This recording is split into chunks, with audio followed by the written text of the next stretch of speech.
Hello দর্শক শ্রোতা বন্ধুরা, কেমন আছেন আপনারা? আশা করি সবাই অনেক ভালো আছেন এবং ভালোর দলে আছেন। আজকে আমি আপনাদের জন্য নিয়ে এসেছি একটি হন্টেড প্লেসে একটি ভয়াবহ ঘটনা। আশা করি এই ঘটনাগুলো আপনাদের ভালো লাগবে এবং এই ঘটনাকে নিয়ে বা এই ঘটনাকে কেন্দ্র করে সোশ্যাল মিডিয়া জগতে অনেক ঘটনা রয়েছে। সেই জন্য ভাবলাম যে আজকে আপনাদের একটি হন্টেড প্লেস এবং ভারতের মধ্যে সবথেকে হন্টেড প্লেসের একটি ঘটনা দেওয়া যায়। তো চলুন আর দেরি না করে আমরা ঘটনায় চলে যাই। তো ঘটনাটি যেভাবে শুরু হয়েছে এবং যিনি আমাদের কাছে ঘটনাটি পাঠিয়েছেন তার নাম আমি বলছি না, নাম প্রকাশে অনিচ্ছুক থাকায় তার নাম আমি বলছি না। তো তিনি যেভাবে ঘটনাটি পাঠিয়েছেন আমিও সেভাবেই বলার চেষ্টা করছি। ঘটনার নাম গল্প হলেও সত্য। পশ্চিমবঙ্গের রাজধানী কলকাতা থেকে প্রায় ২৫০ কিলোমিটার দূরে পুরুলিয়া জেলায় আছে এই স্টেশন, যার নাম বেগুনকোদর। এটি পশ্চিমবঙ্গ এবং ঝাড়খণ্ড রাজ্যের মাঝামাঝি একটা গুরুত্বপূর্ণ স্টেশন, যার জন্য এই স্টেশনের উপর দিয়ে কম বেশি ৪০ বছর ধরে অনেক ট্রেনই গেছে। কিন্তু এখানে কোনো ট্রেনই থামেনি। থামা তো দূরের কথা, এই স্টেশন আসলেই গাড়ির গতি আরও বেড়ে যেত। সন্ধ্যার পর অন্ধকারের মধ্যে আজও একাকী দাঁড়িয়ে থাকে এই রেলওয়ে স্টেশন বেগুনকোদর। স্থানীয় লোকজনের কাছে এটি ভুতুড়ে রেল স্টেশন নামে পরিচিত। এই গল্পটি ভারতবর্ষের স্বাধীনতার প্রায় ১৩ বছর পরের।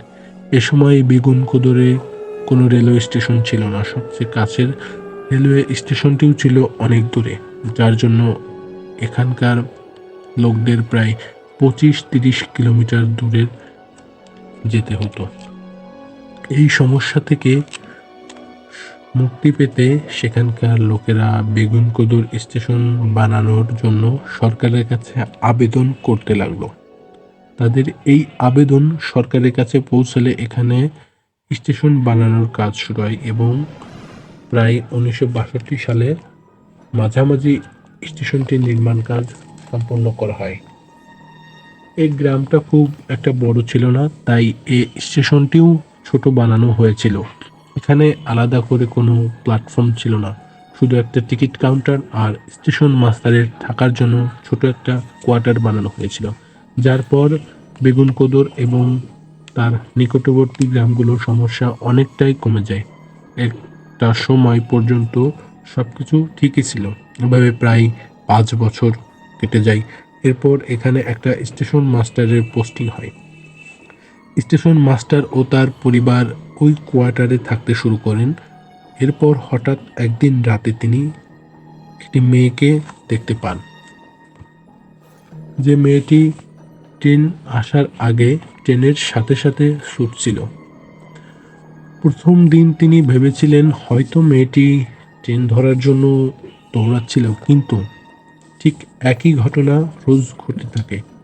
সবচেয়ে অবাক হন তিনি তখন, যখন তিনি দেখেন রাত হলে ঠিক ট্রেন আসলেই সেই অচেনা নারী মূর্তির আবির্ভাব হয় এবং সেই মেয়েটি ট্রেন থেকেও বেশি গতিতে ঠিক ট্র্যাক বরাবর দৌড়াতে থাকে।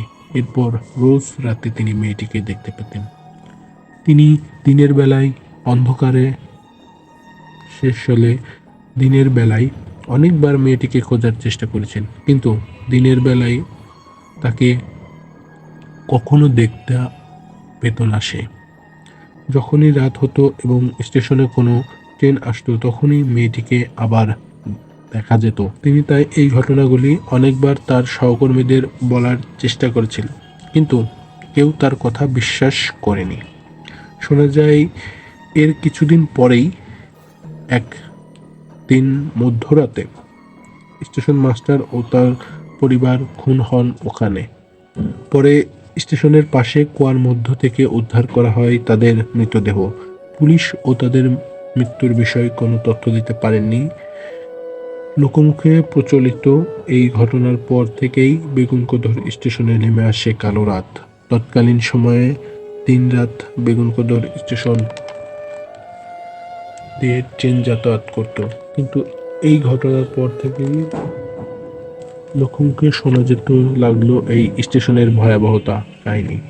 কেউ বলতো সন্ধ্যা নামলেই এই স্টেশনে নানা রকম আর্তনাদ শুনতে পাওয়া যায়, আবার কেউ কেউ বললেন স্টেশন দিয়ে ট্রেন বের হলেই কোনো অশরীরী ছায়ামূর্তি ট্রেনের আগে আগে চলে যায়।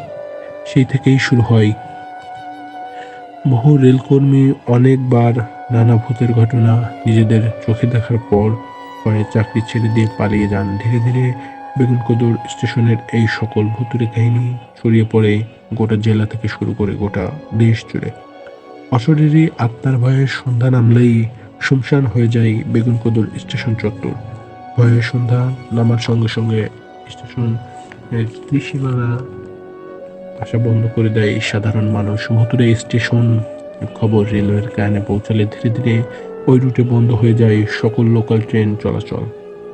শুধুমাত্র পুরো বাড়ির মতো নিষ্কাল অন্ধকারে ঢাকা থাকে পুরুলিয়ার এক সময়ের কোলাহলপূর্ণ রেলওয়ে স্টেশন বেগুনকোদর। শুধুমাত্র আপ ডাউন লাইনে অন্ধকারের বুক চিরে চলাচল করে, তারপর আবারও অন্ধকার গ্রাস করে বেগুনকোদর স্টেশনকে। ধীরে ধীরে খণ্ডহারে পরিণত হয় গোটা এলাকা। শুধু মূর্তির মতো দাঁড়িয়ে থাকে স্টেশন বিল্ডিংটি। রাতে নাকি সেখানে খেলা করে নানা আলো, শোনা যায় অবয়বদের ফিসফাস। রাত হলেই বাতাসে কেমন সন্দেহজনক গন্ধ, কারা যেন ফিসফাস কথা বলে। দিনে দুপুরেও স্বস্তি নেই। শুমশান স্টেশনে কাদের যেন পায়ের শব্দ, কে যেন গা ঘেঁষে চলে যায়। পুরুলিয়ার অযোধ্যা পাহাড়ের গা ঘেঁষে বেগুনকোদরের স্টেশনটি ঘিরে গা ছমছমে গল্প বহু পুরনো। ইন্টারনেট খুললেই সারা বিশ্বে ভূতের স্টেশনগুলোর মধ্যে প্রথম স্থানে রয়েছে পুরুলিয়ার অযোধ্যা পাহাড় ঘেঁষে থাকা এই স্টেশনটির নাম। ভূতের ভয়ে 1967 সালে টানা 4 দশক এই স্টেশনে কোনো ট্রেন দাঁড়ায়নি। কোনো রেলকর্মীও ভুলে স্টেশনে পা দিতে চাননি। এই স্টেশনটি বন্ধ করা এবং এখানে কারো কাজ না করতে চাওয়ার কারণ সম্পর্কে সরকারের রেকর্ড বুকে এই স্টেশনের ভুতিয়া হওয়ার কারণ লেখা হয়। সুতরাং রাত হলেই অচেনা কোনো মেয়ের দেখা যাওয়া বা ট্রেন আসলেই ট্রেনের আগে দৌড়ানো, নাচা এগুলো একদমই গুজব ছিল না, কারণ ভারতীয় রেলওয়ে রেকর্ড বুকে অফিসিয়ালি এটিকে হন্টেড ঘোষণা করা হয়েছিল। অনেকে ওই অশরীরী মেয়েটাকে দেখে অসুস্থ হয়ে পড়েছিল। এরপর থেকেই ওই স্টেশনে আসার আগেই লোকো পাইলট গাড়ির স্পিড আরও বাড়িয়ে দিত যাতে তাড়াতাড়ি এই স্টেশন পার হওয়া যায়। ট্রেনের ভেতরে থাকা যাত্রীরা জানালা দরজা বন্ধ করে দিত যাতে তাদের দৃষ্টি বাইরে না যায়। এখানকার মানুষেরা বলে যখন বেগুনকোদর স্টেশনটি নির্মাণ করা হয়েছিল তখন এখানে একটা মেয়ে ট্রেনে কাটা পড়েছিল, আর তার আত্মাই নাকি এখানে ঘুরে বেড়ায়। এভাবেই প্রায় 40 বছর কেটে যায়। এর মধ্যেই এই স্টেশনটি একটি হন্টেড ট্যুরিস্ট ডেস্টিনেশনে পরিণত হয়। দিনের বেলায় দেশের বিভিন্ন এলাকা থেকে মানুষ ভিড় জমায়। এভাবে বেগুনকোদর স্টেশন সোশ্যাল মিডিয়া এবং তারপরে পুরো বিশ্বে জুড়ে ছড়িয়ে পড়ে, যার পর কলকাতা থেকে কিছু বড় অফিসার এবং প্যারানর্মাল সোসাইটি তাদের আধুনিক যন্ত্রপাতি এবং নেগেটিভ এনার্জি সিগন্যাল যন্ত্রের সাথে এই স্টেশনে আসে সত্যতা যাচাই করতে। তারা গ্রামের মানুষের সাথে কথা বলে এবং রাতে স্টেশন পর্যবেক্ষণ করে। প্রায় 40 বছর পর ওই স্টেশনে কেউ রাত কাটায়, কিন্তু তারা সেখানে কিছুই দেখতে পায় না এবং সেখানে কোনো নেগেটিভ এনার্জিও ধরা পড়ে না।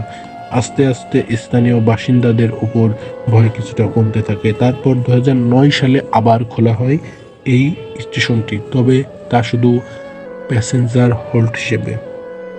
পুরনো এই স্টেশন বিল্ডিংকে আবার রং করে খুলে দেওয়া হয়, কিন্তু ট্রেন থামলেও এখানে মানুষের মনে ভয় এখনো রয়ে গিয়েছে। তো দর্শক বন্ধুরা, এতক্ষণ পর্যন্ত ধৈর্য ধরে আমাদের ঘটনাগুলি শোনার জন্য ঘটনাটি ভালো লাগলে একটি লাইক করবেন এবং সাবস্ক্রাইব করতে ভুলবেন না। এরকম ভয়াবহ ঘটনা শুনতে আমাদের চ্যানেলটি সাবস্ক্রাইব করে রাখুন। ধন্যবাদ।